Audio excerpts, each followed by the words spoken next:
Assalamualaikum warahmatullahi wabarakatuh.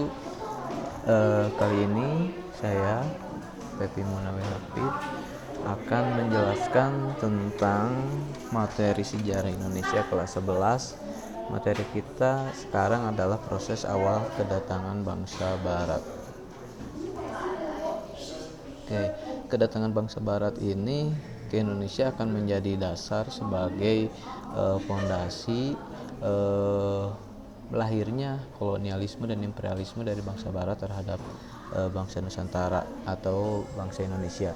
Kolonialisme adalah suatu sistem ketika suatu negara menguasai rakyat dan sumber daya negara lain, sementara imperialisme adalah suatu penjajahan langsung yang dilakukan oleh suatu negara terhadap negara lain. Untuk yang belajar sejarah tentu saja kita sudah mengetahui bersama bahwa Indonesia atau Nusantara itu pernah mengalami imperialisme dan kolonialisme dari bangsa Barat. Bangsa Barat ke Nusantara itu tidak lepas sebetulnya dari motif ekonomi. Di sini kalian bisa lihat bahwa ada jalur kuno, jalur sutra. Jalur sutra itu adalah jalur yang menghubungkan antara Cina dan Eropa dalam hal perdagangan atau ekonomi. Ya, kalian bisa lihat jalurnya yang dikasih oleh tanda merah, terbentang dari Cina sampai Italia. Komoditas jalur sutra antara Cina dan Eropa ini menjual berbagai macam barang kebutuhan. Ada porselen, ada sutra, ada rempah-rempah, ada gading, dan bubuk mesiu.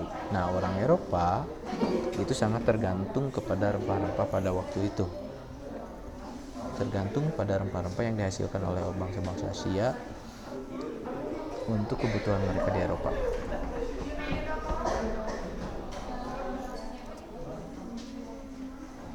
Kalian bisa lihat gambar-gambarnya, foto-foto atau ilustrasi yang terjadi pada waktu itu ketika bangsa Asia dan bangsa Eropa sedang melakukan aktivitas perdagangan.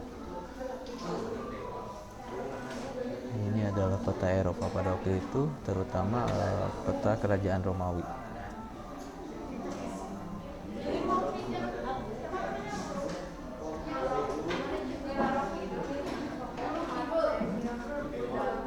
Sekarang kita masuk ke proses awal kedatangan bangsa Eropa ke Nusantara. Para sejarawan sering menyebut zaman ini adalah zaman eksplorasi atau zaman penjelajahan. Masuknya bangsa Eropa ke Nusantara atau ke Indonesia itu bisa diawali ditarik benang merahnya dari jatuhnya Konstantinopel. Kenapa? Karena pada waktu itu Konstantinopel adalah salah satu wilayah yang terdekat dari Eropa. Mereka adalah pusat perdagangan. Jadi orang Eropa itu banyak yang membeli rempah-rempah ke Turki.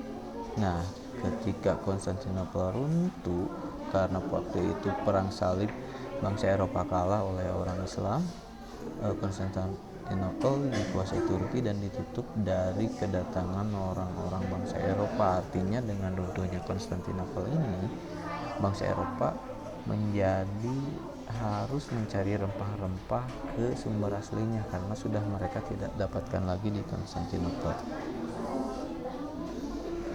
Kemudian penjelajahan samudra juga ini tidak lepas dari doktrin dari Romawi tentang gold, glory, dan gospel atau 3G. Jadi orang-orang Eropa pada waktu itu diberikan motivasi, diberikan semangat, dan diberikan doktrin untuk memburu kekayaan, gold, memburu kejayaan pada waktu itu mereka kalah perang dan menyebarkan agama Kristen atau Nasrani, gospel.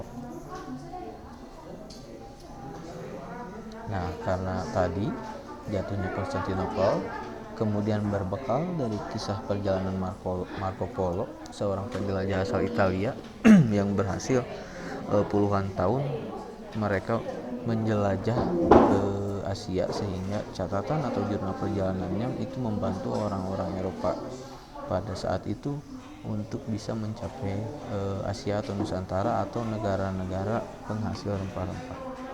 Kemudian ada penemuan bahwa teori bumi itu bulat karena pada waktu itu bangsa Eropa mempercayai bahwa bumi itu datar, sehingga para pelaut ketakutan berlayar karena mereka mempercayai di ujung laut ada jurang. Sehingga dengan adanya penemuan teori bumi bulat ini membuat para pelaut menjadi tidak takut untuk berlayar lagi. Kemudian adanya penemuan kompas, perkembangan ilmu pengetahuan dan teknologi. Dengan adanya penemuan kompas, para pelayar lebih akurat dalam menentukan arah dia mau kemana. Artinya dengan adanya kompas ini kemungkinan tersesat itu menjadi semakin kecil, dan adanya semangat reconquista atau semangat penaklukan. Jadi karena pada waktu itu bangsa Eropa seringkali kalah perang, sehingga mereka termotivasi untuk bisa menaklukkan negara-negara yang lain. Nah, tujuannya udah jelas, kita sudah singgung tadi bahwa penjajahan di Indonesia itu tidak bisa terlepas dari faktor rempah-rempah, karena rempah-rempah menurut bangsa Eropa itu sangat penting. Kenapa penting? Karena khasiatnya pada waktu itu rempah-rempah membantu bangsa Eropa dalam bertahan hidup. Nah, karena membantu bangsa Eropa dalam bertahan hidup, artinya rempah-rempah menjadi sesuatu hal yang sangat urgent. Karena sehingga ketika Konstantinopel ditutup oleh Turki dan orang Eropa tidak bisa membeli rempah-rempah sana, mereka menjadi dipaksa untuk mencari rempah-rempah langsungnya. Yang kedua, wilayah Indonesia itu strategis sebagai jalur perdagangan dunia, karena wilayah kita yang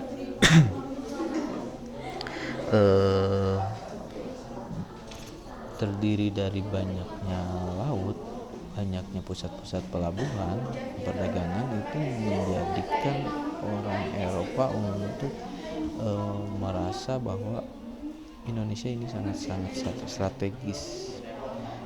Kemudian selanjutnya adalah kekayaan. Tentu saja bangsa kita adalah bangsa yang kaya akan sumber daya alamnya. Yang terakhir adalah situasi politik. Jadi dengan bangsa Eropa bisa menguasai wilayah-wilayah yang lain atau meluaskan wilayahnya, maka bangsa tersebut akan semakin berpengaruh di dunia.